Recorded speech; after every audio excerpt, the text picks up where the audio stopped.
अयोध्या में साक्षात प्रकट हुए रावण के भाई भविष्य जी। कलयुग में ऐसा चमत्कार देख उड़ गए सबके होश। प्राण प्रतिष्ठा से पहले अयोध्या में हुए कई ऐसे बड़े चमत्कार, जिसमें गिद्धों का दिखना, भालुओं का दिखना, बंदरों के झुंडों का दिखना, जमीन में से मां सरयू नदी का प्रकट होना शामिल है। लेकिन इस चमत्कार को अभी तक का सबसे बड़ा चमत्कार माना जा रहा है, जिसके पीछे की सच्चाई जानकर आपके पैरों तले जमीन खिसक जाएगी। आखिर क्या है पूरी सच्चाई? क्या सच में भविष्य जी धाम नगरी अयोध्या में 22 जनवरी से पहले ही आ गए? मित्रों, राम जी से मिलने पहुंचे लंका के राजा और प्रभु श्री राम जी के परम भक्त भविष्य जी। क्या भविष्य जी आज भी जीवित है? ऐसे कई रहस्य से आज पर्दा उठेगा।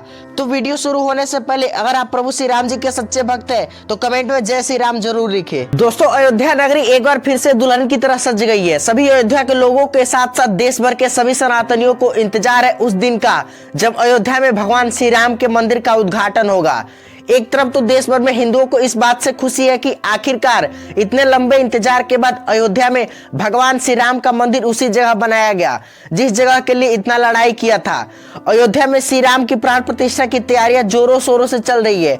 भव्य श्री राम मंदिर का 22 जनवरी को उद्घाटन होने जा रहा है। पूरे भारतवर्ष के अनेक अनेक राज्यों और अलग अलग कोने से प्रभु श्री राम जी के सच्चे श्रद्धालु अयोध्या नगरी में पहुंच रहे हैं बस 22 जनवरी के लिए, क्योंकि 22 जनवरी को ही रामलला की प्राण प्रतिष्ठा की जाएगी और रामलला गर्भगृह में विराजमान होंगे। तो आइए आपको बताते हैं क्या वाकई भविष्य जी प्रभु श्री राम जी से मिलने अयोध्या धाम में पहुंचे हैं। ये घटना हम आपको जो बताने जा रहे हैं उसे सुनकर आपके होश उड़ जाएंगे। ये घटना 11 जनवरी रात्रि 12 बजे की रोजाना की तरह सभी मजदूर राम मंदिर के गर्भगृह का कार्य करके अपने तंबू में विश्राम कर रहे थे। तभी मजदूरों को मंदिर के अंदर से प्रभु श्री राम के नाम की जाप की ध्वनि सुनाई दी। अभी किसी भी अन्य व्यक्ति को रात्रि के समय राम मंदिर में घुसने की अनुमति नहीं है।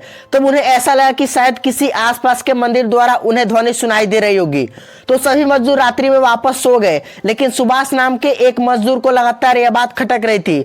उसे वह आवाज राम मंदिर से ही आती प्रतीत हो रही थी, तो उसके मन में जानने की उत्सुकता हुई, आखिर इतनी रात्रि को राम मंदिर के अंदर राम नाम का जाप कौन कर रहा है। उसने अपने साथियों को उठाना चाहा, लेकिन सभी गहरी नींद में थे। तब सुभाष अकेले ही राम मंदिर परिसर में पहुंचा। वे काफी महीनों से राम मंदिर के निर्माण का कार्य का हिस्सा था। उसे राम मंदिर का एक एक दरवाजा, एक एक कोना अच्छी तरह से पता था।